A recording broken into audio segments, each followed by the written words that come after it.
அனைவருக்கும் வணக்கம். இன்றைக்கி இந்த வீடியோவில் நம்ம எதை பற்றி பார்த்து தெரிஞ்சுக்க போகிறோம் அப்படின்னா, பொதுவாக சிவபெருமானுக்கு நம்ம நிறைய விரத முறைகளை கடைபிடிப்பது ஒரு வழக்கமாக இருக்குது.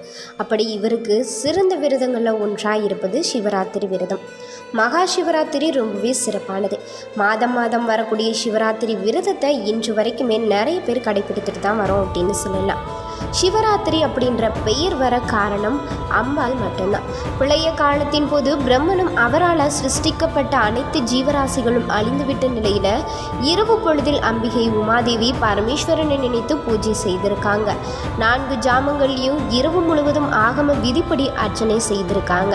இதனால தான் இந்த சிவராத்திரி தோன்றியதாகவும், அன்று இரவு யாரெல்லாம் கண் விழித்து சிவனை நினைத்து பூஜை விரதங்கள் இருக்கிறாங்களோ அவங்க கேட்ட வரம் உடனே கொடுப்பார் சிவபெருமான் அப்படின்றது ஐதீகமாக சொல்லப்படுது.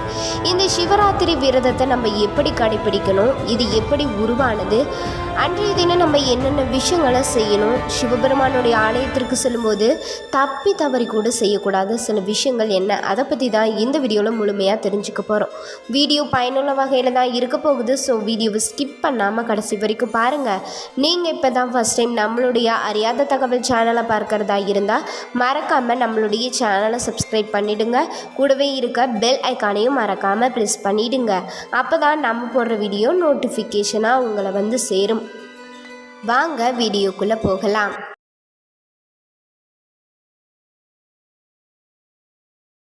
மாத சிவராத்திரி நாளில் சிவ வழிபாடு செய்வதும் சிவ தரிசனம் செய்வதும் நம சிவாய சொல்லி ஜெபிப்பதும் மகத்தான பலன்களை தந்துடணும் அப்படின்றது ஐதீகமாக இருக்குது. சிவராத்திரியில் பல வகைகள் இருக்குது. மாத சிவராத்திரி, பட்ச சிவராத்திரி, யோக சிவராத்திரி, நித்திய சிவராத்திரி, மகா சிவராத்திரி அப்படின்னு குறிப்பிடப்பட்டு வரும். குறிப்பாக மாசி மாதத்தில் வரக்கூடிய கிருஷ்ணபட்ச சதுர்த்தி அன்று அமாவாசைக்கு முந்தைய நாள் அனுஷ்டிக்கப்படக்கூடிய சிவராத்திரியை தான் மகா சிவராத்திரி அப்படின்னு கொண்டாடப்பட்டுட்டு வருது. புராணங்களில் மகா சிவராத்திரியை குறித்த பல கதைகள் வழக்கத்தில் இருக்கு. எல்லா கதைகள்லையுமே குறிப்பிடப்பட்டு சொல்லக்கூடிய ஒரு பலன் என்ன அப்படின்னா இறுதி மோட்சம் அப்படின்றது தான். மகா சிவராத்திரியில் விரதம் இருப்போருக்கு நினைத்த காரியங்கள் கைகூடும். பொருளாதார முன்னேற்றம் அடைந்து சகல வளங்களும் கூடிய சீக்கிரத்தில் கிடைக்கும். அவங்க வேண்டிய வேண்டுதல்கள் அனைத்தும் தடையில்லாமல் நிறைவேறும். அனைத்து பாவங்களும் நீங்கி இறுதியில் சிவபெருமானுடைய திருவடியை அடைந்து மோட்சம் பெற முடியும் அப்படின்னு சொல்லப்படுது. மாத சிவராத்திரிகளில் விரதம் இருந்து முடிந்தவரை இல்லாதவர்களுக்கு அன்னதானம் அளிக்கணும். இப்படி முறையாக வழிபடுவதன் மூலம் இறுதி காலத்தில் நிம்மதியாக வாழ்ந்துட்டு மோட்சம் அடையலாம். சிவனை நினைத்து மனமுருகி விழுத்திருப்பதன் மூலம் மகா சிவராத்திரியுடைய முழு பலன்களையும் அடைய முடியும் அப்படின்றது பக்தர்களுடைய நம்பிக்கையாக இருக்குது அப்படின்னு சொல்லலாம். இந்த மாத சிவராத்திரி நம்ம எப்படி விரதம் இருக்கணும்? சிவபெருமானுக்குரிய விரதங்களில் ஒன்று தான் சிவராத்திரி விரதம். ஒவ்வொரு ஆண்டுமே மாசி மாதம் தேய்பிறை சதுர்த்தி தினத்தில் வருவது தான் மகா சிவராத்திரி அப்படின்னு சொல்லுவோம். வருடத்திற்கு 12 சிவராத்திரிகள் வரும். இதில் 6 சிவராத்திரிகள் தேய்பிறையிலையும் 6 சிவராத்திரிகள் வளர்ப்பிறையிலையும் வரும். நித்திய சிவராத்திரி, மாத சிவராத்திரி அப்படின்னு சிவராத்திரிகள் 5 வகைகளில் இருப்பதாகவும், மாத சிவராத்திரி விரதங்களை பற்றி விரத கல்பம் அப்படின்ற நூலில் ரொம்ப விரிவாக சொல்லப்பட்டிருக்கும். பெருமானுக்குரிய விரதங்களில் ஒன்று தான் இந்த சிவராத்திரி விரதம் அப்படின்னு சொல்லலாம். மகா சிவராத்திரியில் விரதம் இருக்கிறவங்களுக்கு நினைத்த காரியம் கைகூடும் அப்படின்னு ஐதீகமாக சொல்லப்படுது. வருடத்திற்கு 12 சிவராத்திரிகள் வரும். விரதத்தை எப்படி கடைபிடிக்கணும் அப்படின்னா, முதல் ஒரு நாள் ஒரு பொழுது உணவருந்தி சிவராத்திரி அன்று உண்ணாவிரதம் இருந்து காலையில் குளித்து சிவ சிந்தனையுடன் கல்முழித்திருந்து 4 யாம வழிபாடு செய்யணும். அடுத்த நாள் காலையில் தீர்த்தமாடி சுவாமி தரிசனம் செய்து அடியார்களுடன் உணவு அருந்தி விரதத்தை நிறைவு செய்து கொள்ளலாம். இந்த மாத விரதத்தை யாரெல்லாம் தொடங்கியிருக்கோம்? தமிழ் மாதங்களில் ஒவ்வொரு மாதமும் வரக்கூடிய மாத சிவராத்திரிக்கு ஒரு சிறப்பு இருக்குது. ஒவ்வொரு மாத சிவராத்திரி வழிபாடுமே ஒவ்வொரு தெய்வத்தால் வழிபடப்பட்டது. அதோட முழு விவரம் என்ன அப்படின்னு கேட்டிங்கன்னா, சித்திரை மாதம் உமாதேவியால் வழிபடப்பட்டிருக்கு.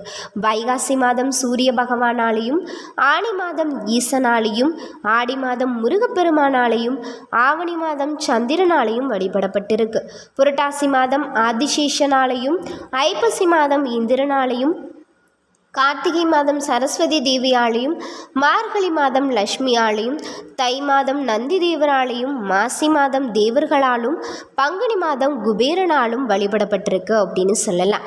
மாத சிவராத்திரி நாளில் சிவ வழிபாடும் செய்தும் சிவ தரிசனம் செய்தும் சிவநாமங்களை மனதில் சொல்லி வழிபடுவதும் மகத்தான பலன்களை தந்தரணும். மாத சிவராத்திரியில் சிவாலயத்துக்கு சென்று சிவலிங்க திருமேனியையும் நந்தி தேவரையும் வழிபடணும். சிவனாருக்கு ரொம்பவே பிடித்த வில்வ இலை சார்த்தி பிரார்த்தனை செய்தால் பிரச்சனைகள் எல்லாம் தீர்த்து வைப்பார் சிவபெருமான் அப்படின்றது ஐதீகமாக இருக்குது. இந்த சிவராத்திரி தோன்றிய வரலாறு என்ன, புராணங்களில் சொல்லப்படுவது தான் என்ன விஷயம் அப்படின்னா, இந்த நாளுடைய சிறப்புகள் குறித்து திருவிளையாடற் புராணம், கருட புராணம், கந்த புராணம், பத்ம புராணம், அக்னி புராணம் உள்ளிட்ட பல்வேறு நூல்கள்லையுமே ரொம்ப சிறப்பாக சொல்லப்படுது.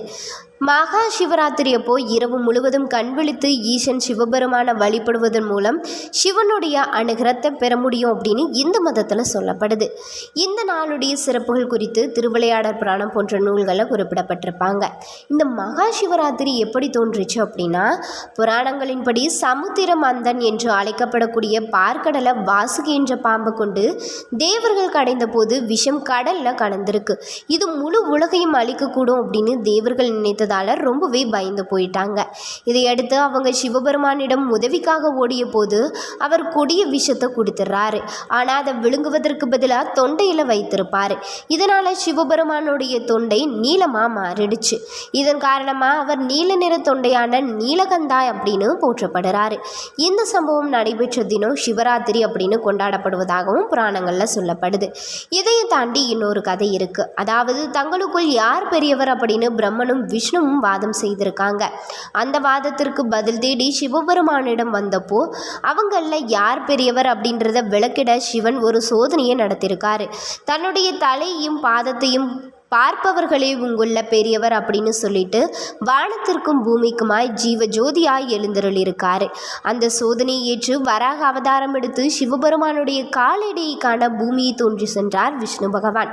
அன்னத்துடைய வடிவத்தை எடுத்து பிரம்மன் சிவபெருமானுடைய உச்சியை காண வானத்திற்கு சென்று விடுவார். இருவருமே கடுமையான முயற்சித்தும் சிவனுடைய தலையும் அடியும் காண முடியாத போயிடும். தன்னுடைய தோல்வியை ஒப்புக்கொண்ட விஷ்ணு திரும்பி வந்துருவார். உயர உயர பறந்து முயன்ற பிரம்மன் களைப்படைந்திருந்த நிலையில் வானத்திலிருந்து பூமியை நோக்கி விழுந்து கொண்டிருந்த தாளம்பூவை பார்த்து விடுவார்.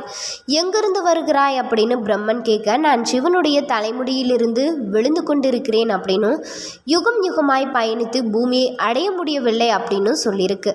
தான் சிவனுடைய தலைமுடியை கண்டதா அவரிடம் சாட்சி சொல்லும்படி பிரம்மன் கேட்க, தாளம்பூவும் அதற்கு ஒப்புக்கொண்டு அப்படியே சிவபெருமானிடம் வந்து சொல்லியிருக்கு. பிரம்மனுக்காக தாளம்பூ பொய் சொன்னதை கேட்ட சிவபெருமான் கோபம் அடைந்து ஜோதி வடிவமாய் இருந்தவர் அக்னி பிளம்பா மாறியிருக்காரு. இதனால இந்திரன், யமன், அக்னி, குபேரன் உள்ளிட்ட பாலகர்கள் 8 பேரும் தேவர்களும் அமைதி பெற வேண்டியிருக்காங்க. அவங்களுடைய வேண்டுதலை ஏற்ற சிவபெருமான் ஒரு மலையாய் அடங்கி சிறிய ஜோதியாய் அதோட உச்சியில தென்பட அனைவரும் வணங்கினார். அந்த நாளே மகா சிவராத்திரியாக ஒவ்வொரு ஆண்டும் கொண்டாடப்படுது அப்படின்னு சொல்லலாம். அடுத்ததாக சிவன் மற்றும் சக்தியின் திருமணத்துடைய புராண கதையும் மகா சிவராத்திரியோட தொடர்பு படுத்தி மிக முக்கியமான புராண கதையில் ஒன்றாக இருக்கு. சிவன் தன்னுடைய தெய்வீக மனைவியான சக்தியுடன் 2வது முறையாக திருமணம் செய்து கொண்டதை கதை சொல்லப்படுது. சிவன் மற்றும் சக்தியின் புராணங்களின்படி சிவன் பார்வதியை மணந்த நாள் தான் சிவராத்திரி அப்படின்னு இன்னொரு தகவலும் சொல்லப்படுது. சிவராத்திரி நாளில் ஒரு காட்டில் பல பறவைகளை கொன்ற வேடக்காரன் ஒருவளை பசியுள்ள சிங்கம் ஒன்று துரத்தி சென்றிருக்கு. சிங்கத்துடைய தாக்குதலிருந்து தன்னை காப்பாற்ற வேட்டைக்காரர் வில்வ மரத்தில் ஏறியிருக்காரு. சிங்கம் மரத்தோட அடிப்பகுதியில் இரவு முழுவதும் காத்திருந்திருக்கு. மரத்திலிருந்து தூக்கத்தில் விழுவதை தவிர்ப்பதற்காக விழுத்திருந்த அந்த வேட்டைக்காரன் வில்வ மரத்தோட இலைகளை பறித்து கீழே இறக்கி போட்டு கொண்டு இருந்திருக்காரு. அப்போது மரத்துடைய அடிப்பகுதியில் அமைந்திருந்த ஒரு சிவலிங்கத்தின் மீது இலைகள் விழுந்தது. வில்வ இலைகளை வழங்குவதன் மூலம் மகிழ்ச்சி அடைந்த சிவன் பறவைகளை கொள்வதன் மூலம் வேட்டைக்காரன் செய்த பாவங்கள் அனைத்தையும் மன்னித்து வேட்டைக்காரனை காப்பாற்றியிருக்காரு. இந்த கதை சிவராத்திரியில் வில்வ இலைகளுடன் சிவனை வழிபடுவதோட முக்கியத்துவத்தை வலியுறுத்துது அப்படின்னு சொல்லலாம். சிவலிங்கத்தின் புராண கதை மகா சிவராத்திரியுடன் ஆழமான தொடர்பு கொண்டிருக்கு. இந்த சிவராத்திரி நாளில் தான் சிவன் முதல்ல ஒரு லிங்க வடிவில் தன்னை வெளிப்படுத்தி கொண்டாரு அப்படின்னு இன்னொரு தகவலும் சொல்லப்படுது. அப்போதிருந்து இந்த நாள் ரொம்ப புனிதமான நாளாகவும் சிவனுடைய மகத்தான இரவு சிவராத்திரி என்றும் கொண்டாடப்பட்டுட்டு வருது அப்படின்னு சொல்லலாம். இன்றைக்கி இந்த வீடியோவில் நம்ம எதை பற்றி பார்த்து தெரிஞ்சுக்கிட்டோம் அப்படின்னா, சிவபெருமானுடைய முக்கியமான விரதங்களில் இந்த சிவராத்திரி விரதம் முக்கியமாக இருப்பதற்கான புராண தகவல்களில் என்னென்ன விஷயங்கள் அப்படின்னு கேள்விப்பட்டிருப்போம். இந்த விரதத்தை எப்படி கடைப்பிடிக்கணும், அன்றைய தினம் என்னென்ன விஷயங்களை செய்யணும் அப்படின்னு ரொம்பவே பயனுள்ள தகவலை தான் இந்த வீடியோவில் தெரிஞ்சிருப்போம். வீடியோ உங்களுக்கு ரொம்பவே பயனுள்ள வகையில் தான் இருந்திருக்கு நம்புகிறேன். வீடியோ உங்களுக்கு பிடிச்சிருந்தா லைக் பண்ணுங்கள், ஷேர் பண்ணுங்கள், கமெண்ட் பண்ணுங்கள். நீங்கள் இன்னும் நம்மளுடைய சேனலை சப்ஸ்கிரைப் பண்ணாமல் இருந்தீங்கன்னா சப்ஸ்கிரைப் பண்ணிவிடுங்க. மறக்காமல் கமெண்ட் பாக்ஸில் ஓம் நம சிவாய அப்படின்னு கமெண்ட் பண்ணுங்கள். நன்றி நண்பர்களே.